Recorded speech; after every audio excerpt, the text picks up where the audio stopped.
When I was in the Octagon, I always wanted my people in the crowd. There's nothing like your people going insane at the fight. So it was always important to me that my people could get the best seats at the best price. And my sponsor, Game Time, is the best way to do that. Look, I'm not easily impressed, but Game Time got me. It's the only ticketing app that gets you complete peace of mind with your purchase. I can actually see the view from my seat on my phone before I buy. Their all-in pricing shows me my total cost up front. And I can buy tickets in seconds with just 2 taps. No queues, no spinning wheels, no stress. Just me, my phone, and a couple of killer seats. They've even got incredible zone deals. I pick the sections, they pick the seats, I save even more. And Game Time is proud to offer the most flexible customer service policy in the ticketing industry. They have your back with Game Time ticket coverage, including the lowest price guarantee, event cancellation protection, 24-hour returns, and more. If you find tickets in the same section and row for less, Game Time will credit you 110% of the difference. Game Time is going to give you 110% of the difference. That's not talk, guys. That's a guarantee. Download the Game Time app. Use code Shale and get $20 off your first purchase. Last minute tickets, zero stress. Just click the link below.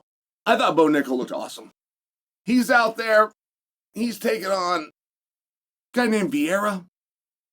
And Vieira had fought in the UFC before. He fought in the UFC a total of 8 times. And I don't know if he went back and forth, but I know he's won the GI World Championship in wrestling.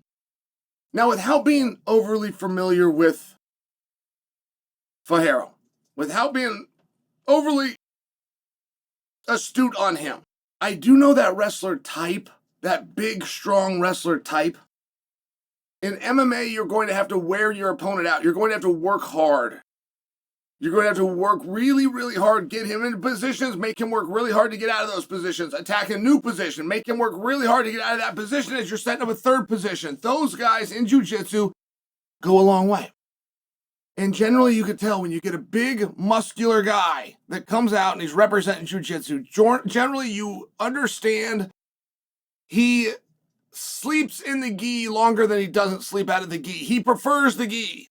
The big, strong guy that does not look athletic at all, just look like a big, strong guy, is generally a jiu-jitsu player. And jiu-jitsu players don't generally learn to do anything else. And this guy did not have anything else. He didn't have a jab. He didn't know how to block a jab. He didn't have a cross. He didn't know how to stop a cross.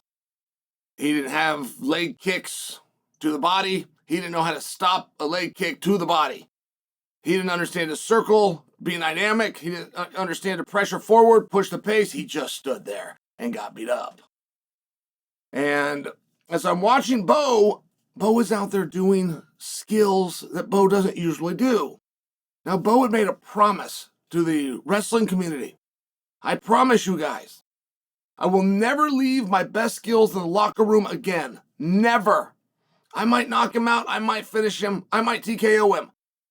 But I'm going to get to all of those advancement positions through wrestling. And when this fight started, that's not what happened. Bo did wrestle, and he wrestled well, but then he used that wrestling to get back into striking, and the striking just wasn't close. The opponent just wasn't ready. Bo would throw one shot at a time. Now, anybody in the UFC ought to know about 5 different counters to that. Bo would come back again, this side. Then he'd come on this side. Then he'd kick you. Then he would move offline. And he'd hit you. I mean, it was just such rinse and repeat in this Vieira. He simply had no idea. He had no idea what he was doing out there. He was completely lost. Ultimately, a head kick landed that was hard enough that we can call it a knockout. And that's what we really needed to do. You had 2 guys in there, but one guy clearly did not want to be in there. Bo found a way to get him out. And Bo was so angry that Bo gave the double middle finger. Now, if you think that you saw Bo doing this, which is double pointer fingers, you were correct. But if you go, no, I'm pretty sure I saw Bo was doing this, the middle fingers, the bird, you would be correct. I went to Brigham Young University before I transferred and went to the University of Oregon. And I have not heard anybody scream into a group of people that they're a bunch of mother frickers and call him Frickers since I left campus in Provo. Bo couldn't decide. He was up on the cage doing the Diaz, and pretty soon he just couldn't decide. He went back to one. He came down into the canvas, letting the world know, I hear you, before changing it back to the one.